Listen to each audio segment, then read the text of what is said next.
Today is actually April 1st, 2026. It's been a long time. I have been all over the place. I, I've been all over the place running around trying to get some stuff. Um, and it's a Holy Week, kids are home and all that. But it's not an excuse. I could definitely do better. Um, but I went to run an errand or errands and just go back. And I said, let me do this because the moment I start to do stuff around, that's it for me. And I just had this wonderful experience today. Or just when I went out to run the errands, I was driving out, like it just suddenly rained for a period of time. And then it was drizzling a little bit when I got in my car. And I set off and I was looking at the skies and I was like, oh, this looks like it's perfect for rainbows. I really hope that I see a rainbow. And as I said that, I said, God, is there a rainbow for me? I turned to my left and there wasn't a rainbow. And it was so interesting. It's like I just said, God, do you have a rainbow for me?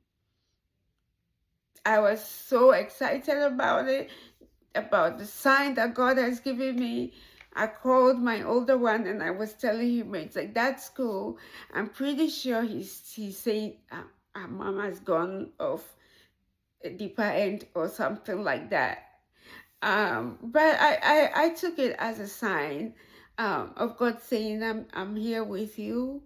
And it's not like it was a sunny day when the rainbow just came, or it was just raining and it came. The weather was fit for it, and it came. But it was just how much how I looked around. I said, God, is there a rainbow for me? And then I turned and I saw it. It was just wonderful. When I stopped at the traffic light, I took a little bit of a video of the um of the rainbow, so that my son, I can show it to him and say, I'm not crazy. There was a rainbow. Once I turned my head to the left, and I just take that as a sign from God. As somebody who is always asking God for a sign, we used to, I don't do much of that these days, because I know that it's not just I ask a question and he's going to answer it immediately. I would think something and I would say, if you want, God, if you want this to I want this to happen, please show me that this would happen by doing this. And then it doesn't happen and I'm like, God wasn't listening. But I've stopped asking him for signs. I just look for the signs now, because they don't always come the way that we expected, not in that grandiose or grand way in which our thoughts go, but in ways that reminds you that he's with you, that he's with you. This was like ages ago. Maybe I'd had my first son, or not. I was driving. There was a drive coming from like Fairfax, so from work going towards home, and then there is this billboard, and it was for a church. I figured out that it was a church that was close to it. That took me a while, but it just said, you asked for a sign, and underneath it says God. And it was just so amazing to me. I felt like, oh wow. And then I thought about it and I'm like, somebody may have said, God, give me a sign, and he drives by and sees that, and it's like, oh, God just gave me a sign. I thought that was like a really cool way to use the poster, and I've never forgotten about it.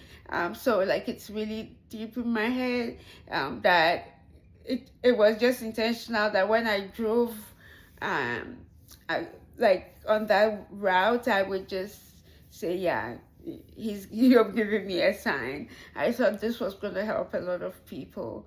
Anyway, I digress. Today's verse of the day is Hebrews chapter 12, verse 2. Um, Fixing our eyes on Jesus, the pioneer and perfecter of faith. For the joy set before him, he endured the cross, scorning its shame, and sat down at the right hand of the throne of God. As you know, we are in Holy Week, and so a lot of the readings I would be talking about the sacrifice that Jesus made in order to conquer sin and death for our sake.